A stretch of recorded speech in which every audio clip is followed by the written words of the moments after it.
We will see the next practical of the measurement subject.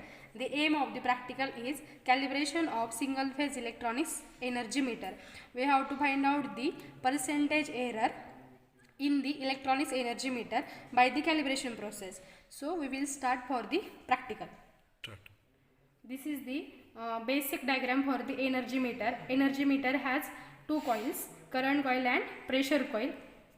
It has the four terminals, 1S, 2S, 1L and 2L. So how it will be connected, we will see.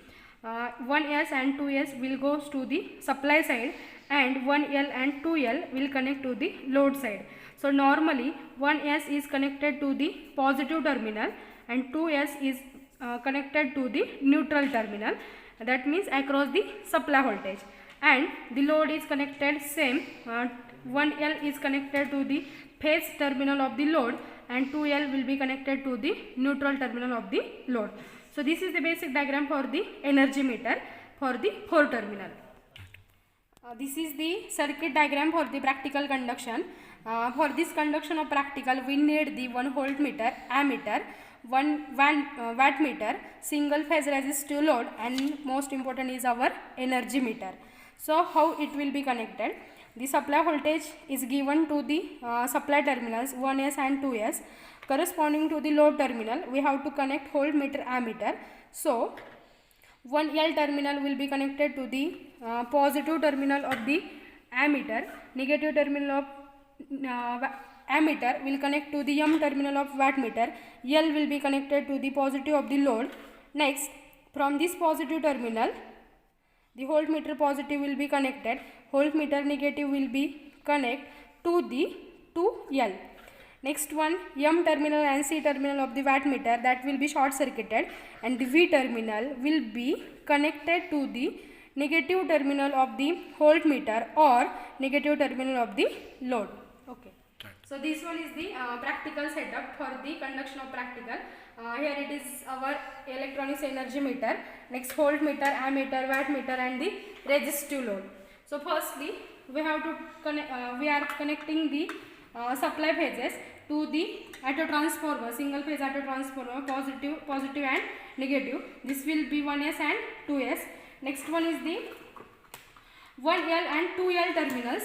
So the 1L and 2L, as per this shown diagram, we have to connect the 1L to the voltmeter positive. From this voltmeter positive, ammeter positive is connected. Next, negative of the ammeter terminal will be connected to the M terminal. M terminal and C terminals are short circuited. And next one is this load terminal. Load terminal is connected to the positive of the load. Negative terminal of the load is connected to the V, that is the volt terminal of the wattmeter.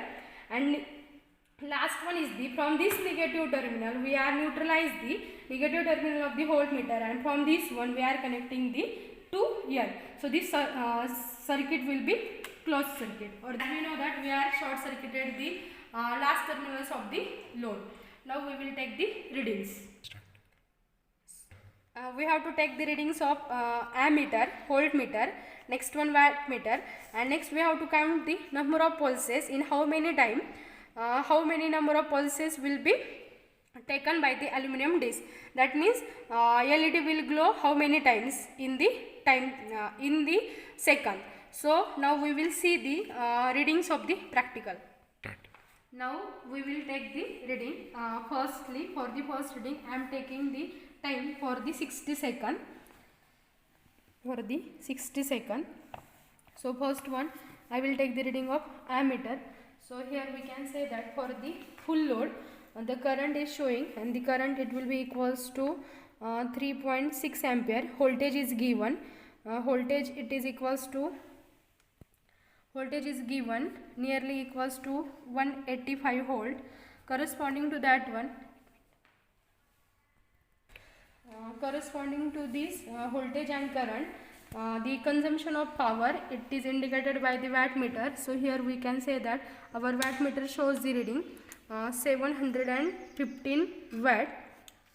For this one, we have to calculate the number of pulses. Here red LED is blinking simultaneously. So for the 60 second, we have to count the number of pulses. So from Start now. We will take the number of pulses. How many pulses it will be taken for the 60 seconds only. Now I will count the LED. 1, 2, 3, 4, 5, 6, 7, 8, 9, 10, 11, 12, 13, 14, 15, 16, 17, 18, 19, 20, 21, 22, 23, 24, 25, 26, 27. Now here we can say that in the 1 minute, that is in 60 seconds, there are 27 times LED is blinking. So here I am taking the number of pulses. It will be equals to 27. So this will be the number of pulses. For this number of pulses, we have to calculate the actual energy, and from the given energy meter constant, we can calculate your recorded energy, and we have to take the difference between that actual energy and the recorded energy. For the calculation of recorded energy, we have the first energy meter constant K. So here we can say that this is energy meter constant K. It is equals to 3200 impulse per kilowatt hour. That is the number of revolutions per energy, and we know that this number of revolutions per energy, it is nothing but your energy meter constant K. From this energy meter constant, we can calculate the recorded energy. So now we will calculate both energies. Now we will calculate the actual energy and the recorded energy. So the recorded energy has the formula recorded energy ER, it is equals to number of pulses divided by energy meter constant. So we have the number of pulses, this will be equals to 27. So number of pulses are the 27, and energy meter is constant, which is given, this will be equals to 3200. So the energy meter constant, it is equals to 3200. Therefore it will be equals to 8.43 into 10 raised to minus 3 kilowatt hour. So from this recorded energy, next we have to calculate the actual energy. So for this actual energy, we have the readings, wattmeter and the timing. So wattmeter reading is 715 watt into 60 seconds divided by 3600 into 1000. So from this calculation, we can calculate your actual energy, and it will be equals to 0.119 kilowatt hour. So we have both readings. This is your recorded energy by the number of pulses, and this one is the actual consumption by the load by the wattmeter. So this will be the actual energy. So from this one, we have to calculate the percentage error. That means we have to take the calibration of your energy meter. So for this one, there is a formula percentage error. It is equals to ER minus EA upon EA into 100. So this is the formula for the calculation of the percentage error. So now I will put the values for the both ER and EA. So I have the value of ER, it will be equals to 8.43 into 10 raised to minus 3 minus 0.119 divided by 0.119 into 100.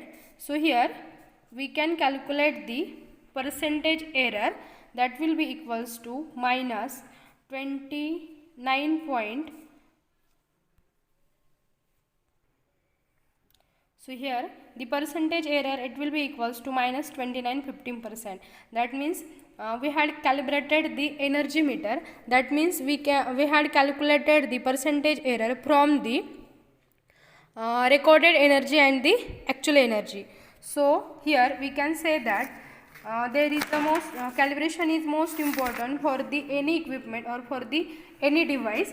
So from that we can calculate the permissible percentage error in any device. So here with the help of wattmeter we can calculate the percentage